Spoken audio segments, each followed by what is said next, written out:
This video is specifically for people who are thinking about buying a Volca Beats or a KORG ER-1, which is an Electribe rhythm synthesizer. I've owned a KORG Volca Beats, was not impressed. Small, limited MIDI, sequencer was okay. The number of controls over the parameters were pretty limited, and it was very, very quiet. It did, however, record knob movements, which is super cool. However, the ER-1 does that and more. It's got MIDI in, out, and through. It's got 3 outputs instead of just 1. I know that you can modify the KORG Volca Beats to have individual outputs, but I can't imagine how much quieter it will be when you do, because like I said, when I owned one before I traded it away because I was so dissatisfied with it, it was just too quiet. Way too quiet. This will not run on batteries. So if that's a consideration for you, then maybe the Volca Beats will win out over that. Something cool about this that you can do is with the 3 outputs, the headphone stereo, the left, right are mono, and you can pan, say for example, all the kicks and the beats to the left, and then all the mids and highs, pan all the highs to the right, and then they'll be going through the 2 different outputs, and you can mix them independently in a mixer. Very cool. The other really cool thing is the size and the scale of it. It's not a monster, but it's definitely a lot bigger than the Volca Beats, and this allows you to get in there and play with the parameters. You can save the parameter settings, which is amazing.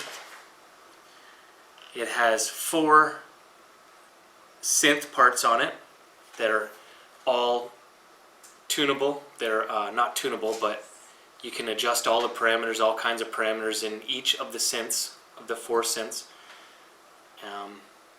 So all those knobs right there,